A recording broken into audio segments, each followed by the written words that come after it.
Bonsoir à toutes, bonsoir à tous, bienvenue à Al Wakra, le stade Al Janoub au sud de Doha. 1591 jours sont passés depuis le 15 juillet 2018, depuis que les Bleus sont devenus champions du monde pour la deuxième fois dans leur histoire à Moscou. À partir de ce soir, Vicente, l'équipe de France remet son titre en jeu avec toujours beaucoup de talent, avec plein de joueurs absents, avec peu de certitude, mais avec beaucoup d'espoir. Mais nous sommes les champions du monde, nous sommes très attendus et en même temps on ne va pas arriver avec la fanfare compte tenu des blessures de Kanté, de Pogba, de Benzema, blessures importantes. Donc là évidemment on va beaucoup compter sur nos jeunes talents et puis espérer que ce soir on démarre très bien face à l'Australie. Et on va suivre, surtout profiter de l'entrée des Bleus champions du monde et des Australiens dans ce stade Al Janoub pour l'entrée dans la compétition de l'équipe de France dans un stade qui est plein ce soir.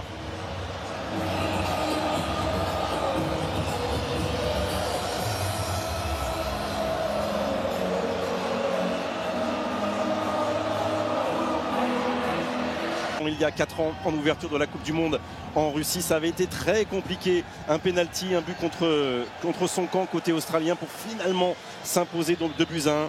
Ça sera compliqué dans l'engagement physique que vont nous proposer les joueurs de Graham Arnold dans quelques secondes. Au bleu de Didier Deschamps de jouer, de se libérer, de se lâcher. 2-1 et c'est parti pour cette Coupe du Monde. Le petit crochet intérieur, le centre, et c'est repoussé par la tête de Souttar. Voilà la première incursion. Ouais, ça aussi c'est bien. Oula. Oui, ce centre, second poteau et l'ouverture du score pour l'Australie. Et c'est Goodwin, bien abandonné là, qui fait la différence. Alors y a-t-il eu d'abord une faute, d'abord un choc? En tout cas, Lucas Hernandez est resté au sol. Oui, je suis très inquiet pour Lucas Hernandez. Grégoire, parce que sur le dribble là, il a son pied qui a bloqué, sa jambe qui a bloqué. Et il a l'air bien touché. Et on va revoir cette vert. Il y a plus de présence dans l'entrejeu, il y a des erreurs et il y a une nouvelle frappe au-dessus de la transversale. Cette tentative de Mitchell Duke qui vient faire passer un frisson d'angoisse dans la défense bleue. La défense australienne. Hernandez qui remet ce ballon. Celui-ci est bon. Celui-ci est bon. Théo Hernandez avec la tête d'Adrien Rabiot.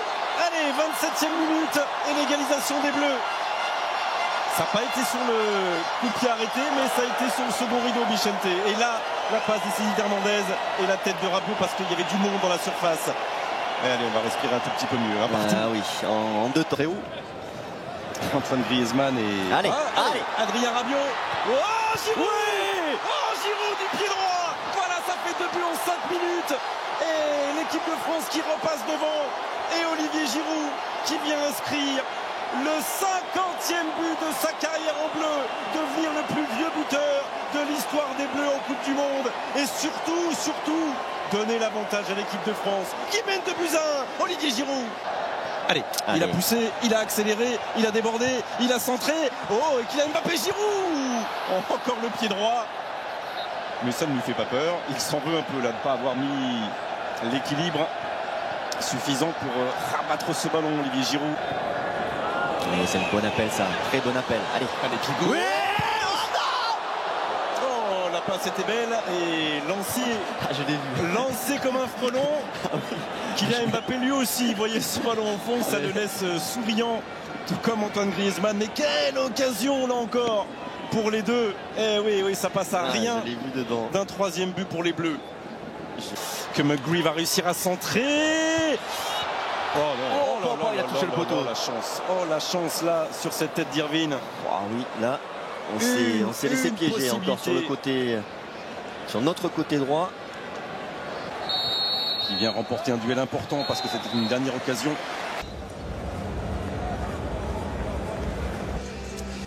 C'est parti pour cette seconde période. Il monte devant la surface de réparation. Dans la surface de réparation, c'est pour Olivier Giroud. Oh, Olivier Giroud qui voit le cadre se dérober sur sa tentative acrobatique. Sourire, oui, mais ça ne passe pas très loin.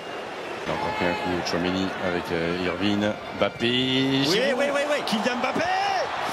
Oh, peut-être le bout du pied de Souttar.